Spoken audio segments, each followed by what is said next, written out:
Olha, para as eleições municipais deste ano, o Tribunal Superior Eleitoral reforçou o entendimento para orientar o combate às fraudes à cota de gênero nas candidaturas. Nos últimos pleitos, foram vários os casos de violação ao mecanismo, que prevê no mínimo 30% da presença feminina nas legendas e coligações, o que resultou na cassação de mandatos. A advogada eleitoral, a Júlia Matos, conversa com a gente sobre esse assunto. Seja bem-vinda, doutora.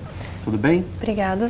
Então, essa cota, ela é um problema para os partidos para poder alcançar ela? Não conseguem bater essa meta?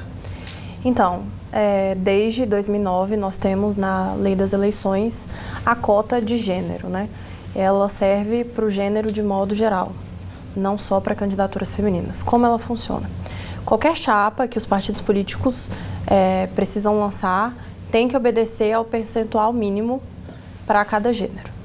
Nesse sentido, os partidos políticos precisam estar atentos a essas questões do percentual mínimo e máximo, principalmente agora que nós estamos nas eleições municipais. E geralmente é uma porta, né, de abertura para que as mulheres possam se candidatar, visto que são locais onde a presença delas, desses grupos, são mais facilitadas, digamos assim? Exatamente. Infelizmente, apesar do nosso avanço, tanto jurisprudencial como legislativo, a gente sabe que a participação feminina na política ainda é uma pauta em que precisa ser muito debatida.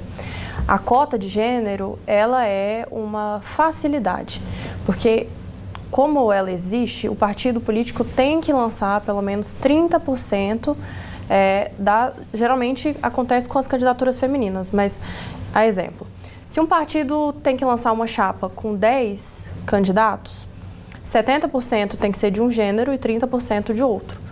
Então, assim, se eu tiver uma chapa onde eu tenho 7 mulheres e 3 homens, está de acordo. Ou se eu tiver uma chapa onde eu tenho 7 homens e 3 mulheres, está de acordo. Não pode ser menos que isso. Mas é muito interessante que a gente vê essa questão só para as mulheres, né? A gente não vê essa ausência de homens na política. Então, com certeza, é um diferencial muito grande para a participação feminina. O que pode ser o maior dos entraves nesse caso? O pior, o que a gente mais observa é a questão da fraude à cota de gênero. Infelizmente, a gente tem feito esse debate, tanto jurisprudencial como sendo noticiado, onde os partidos políticos, para cumprir essa cota, para que a chapa não caia, acabam cometendo fraude.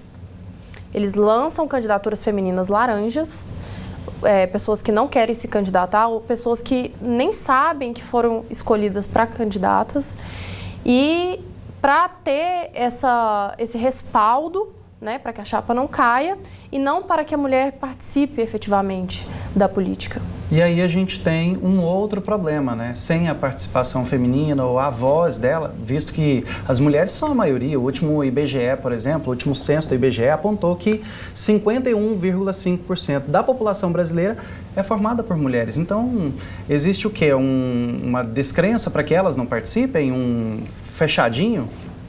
Acontece que, infelizmente, nós temos uma certa desconfiança em relação à mulher em espaço de poder, né? E quando a gente fala de política, isso é ainda mais agravante, tendo em vista que a gente tem que pensar nesse respaldo da legislatura para que tenha candidaturas femininas.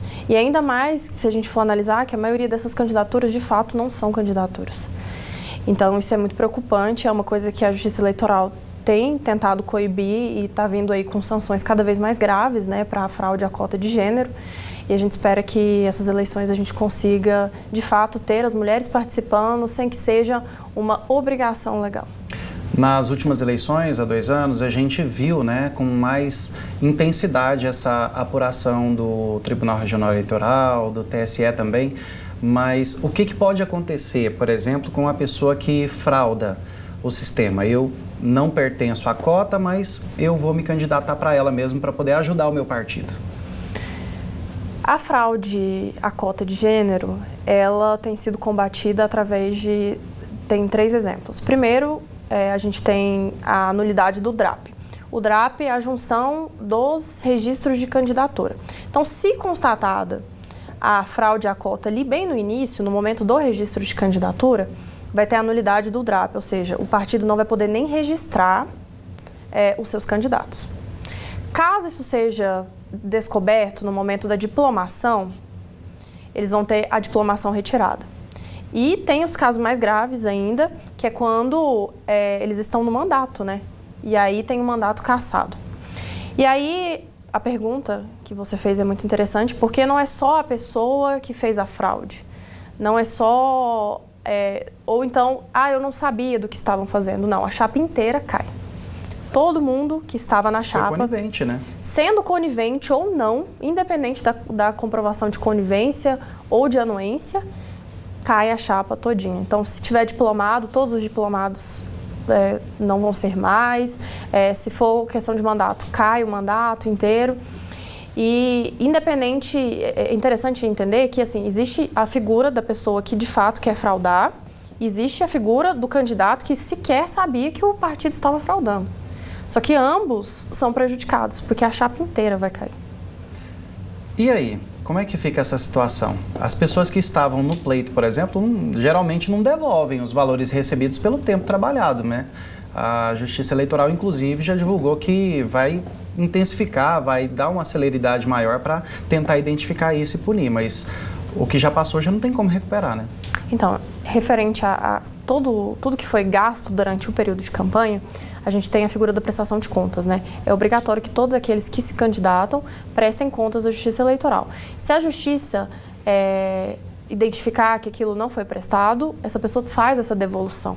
Então, com relação a isso, qualquer ato de campanha ou alguma coisa que envolva essa fraude, isso vai ser identificado no momento da prestação de contas e terá uma punição pecuniária, né? Porque a Justiça vai mandar devolver. Só que o que acontece nessa questão de quando acontece a fraude? Exemplo de candidaturas laranjas femininas. O partido lança uma candidata para compor ali a chapa e aí destina um valor de R$2.000, exemplo, para ela. E esse valor de R$2.000, ele não é gasto. E para onde que vai esse dinheiro? Fica lá, na conta. Só que é inconcebível você pensar que uma candidata que está em um momento de pleito não vai gastar com a eleição, não vai fazer material gráfico, não vai fazer carreata, não vai fazer passeata, não vai impulsionar conteúdo na internet. Então, assim, o dinheiro fica parado lá. E aí fala que não teve gasto com a campanha, que é um dos indícios para a identificação da candidatura laranja. Ou então, casos graves como entre esses R$2.000, e aí esse dinheiro é repassado para outros candidatos. Isso acontece muito. E aí na hora da prestação de contas, outro indício é esse. O dinheiro que entrou é o mesmo do dinheiro que saiu. Então é muito igual, a familiaridade é muito igual. E dessa forma, a Justiça Eleitoral, identificando isso, esse dinheiro terá que ser devolvido, independente para onde ele foi transferido. Tá certo. Doutora, muito obrigado pelos esclarecimentos aqui com a gente no TJ Goiás. Seja sempre bem-vinda, viu? Muito obrigada.